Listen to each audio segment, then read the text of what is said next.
आदर के योग्य हमारे अतिथि तथा अध्यापकगण और मेरे छोटे बहन भाइयों के सामने मैं श्री नरेंद्र मोदी जी के जन्मदिन के उपलक्ष्य पर एक छोटी सी कविता उपस्थित करना चाहता हूँ।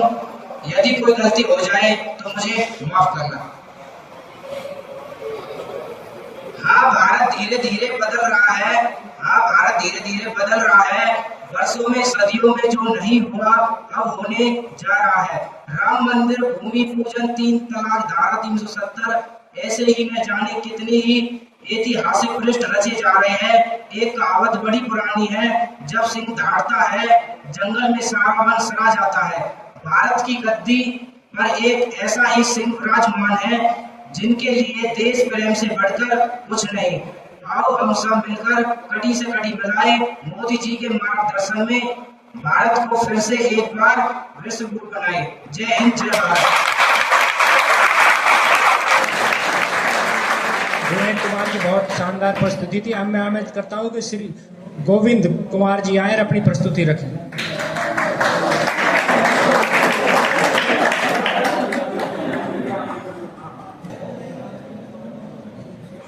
उपस्थित अतिथिगण, सभी अध्यापक व छोटे बड़े भाई बहनों को मैं नरेंद्र मोदी जी के जन्मदिन पर एक कविता कहना चाहता हूँ। अगर कोई गलती हो तो कृपया मुझे माफ करें।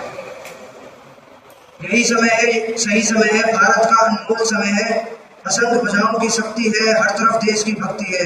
तुम उठो, तिरंगा लहरा दो, भारत के भाग्य को फहरा दो। यही समय है, सही समय है, भारत का अनमोल समय है। कुछ ऐसा नहीं जो तुम कर ना सको, कुछ ऐसा नहीं जो पा ना सको। तुम उठ जाओ, तुम जुट जाओ, सामर्थ्य को अपने पहचानो, कर्तव्य को अपने सब जानो। यही समय है, सही समय है, भारत का ये अनमोल समय है। जय हिंद, जय भारत। शानदार प्रस्तुति गोविंद फिटर छात्र। अब मैं इस कार्यक्रम के समापन उद्घोषण के लिए माननीय सतीश डागर जी को आमंत्रित करता हूं कि सर आए बच्चों को और हम सबको मोटिवेट करें। सर अपने शब्द रखें।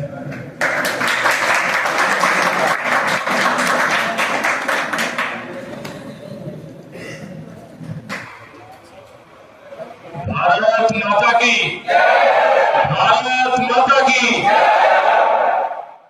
परम आदरणीय यशस्वी प्रधानमंत्री माननीय नरेंद्र मोदी जी की आज 75वें जन्म दिवस पर आज ITI के प्रांगण में जो एक कार्यक्रम किया जा रहा है, उसके लिए मैं समस्त स्टाफ का, विशेषकर आपके जो कार्य प्रिंसिपल साहब जी, सहरावत जी का, नॉन टीचिंग स्टाफ और आप सभी बच्चों का बहुत बहुत धन्यवाद करता हूं और इस कार्यक्रम के लिए आपका स्वागत भी करता हूं कि आप लोगों ने एक ऐसा भव्य कार्यक्रम किया है।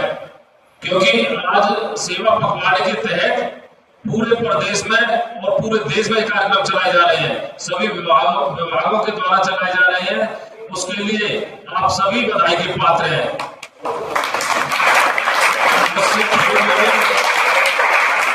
आपके सुहेल खान जी जो टीचर प्रिंसिपल साहब है, उन्होंने आदरणीय मोदी जी के जन्म दिवस के रूप में उनकी व्याख्या की है। लेकिन मैं भी मैं आप सबको एक मोटिवेशन देना चाहता हूं इस बात की कि एक गरीब परिवार में उनका जन्म हुआ, गरीबी में उनका बचपन बीता। ये बहुत ध्यान देने की बात है कि एक गरीब परिवार में जन्म हुआ, गरीबी में उनका जीवन बीता और धीरे धीरे बढ़ते रहे, चलते रहे और भाग्य ने एक दिन ऐसा साथ दिया कि 2001 में गुजरात के अविवादित रूप से सीएम के रूप में उन्होंने शपथ ली। लगातार 13 वर्षों तक गुजरात की सेवा दी और उसके बाद पूरे देश की नजरें जब उन पर टिकी कि ये एक ऐसा व्यक्ति, एक ऐसा राजनेता है जो संपूर्ण भारत को दिशा दे सकता है। तो 2014 में उनको भाजपा पार्टी ने प्रधानमंत्री के रूप में पेश किया और उससे आज तक आप देख रहे हैं उनकी किसी भी प्रकार की कोई भी कमी नहीं गई।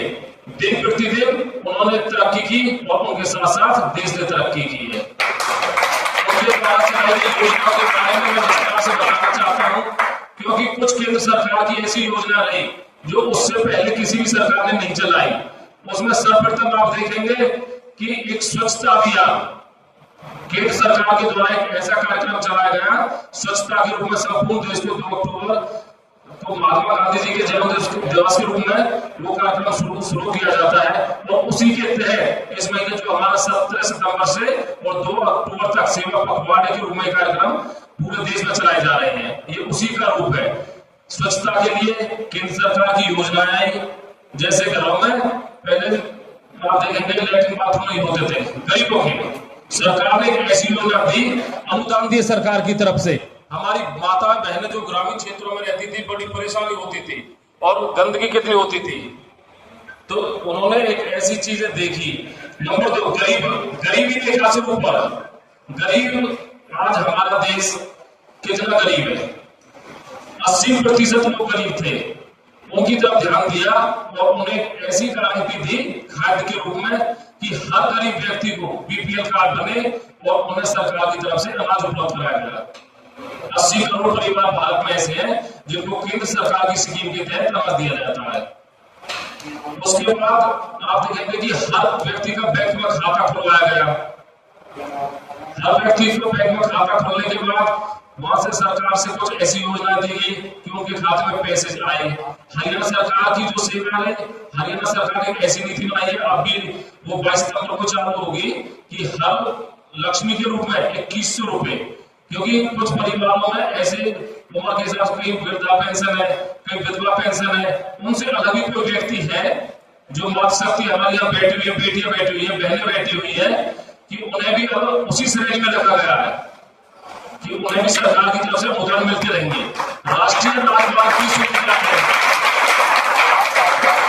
राष्ट्रीय राजमार्ग की सुविधा है कि पूरे राष्ट्र को एक माला के रूप में प्रो दिया गया है कि किसी भी स्टेट से जाओ, आपको किसी भी प्रकार की रुकावट नहीं होगी।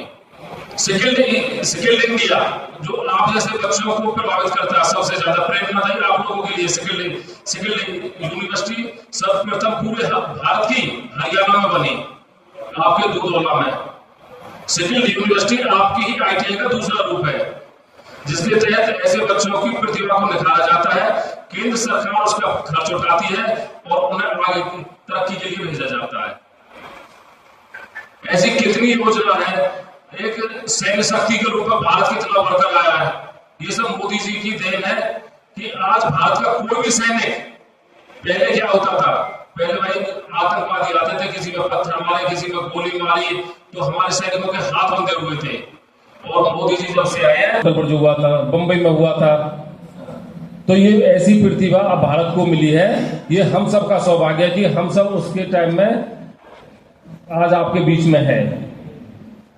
तो सर्वप्रथम देखो, मुझसे पहले भी आपके अध्यापक हमारे सोहेल खान जी आपके लिए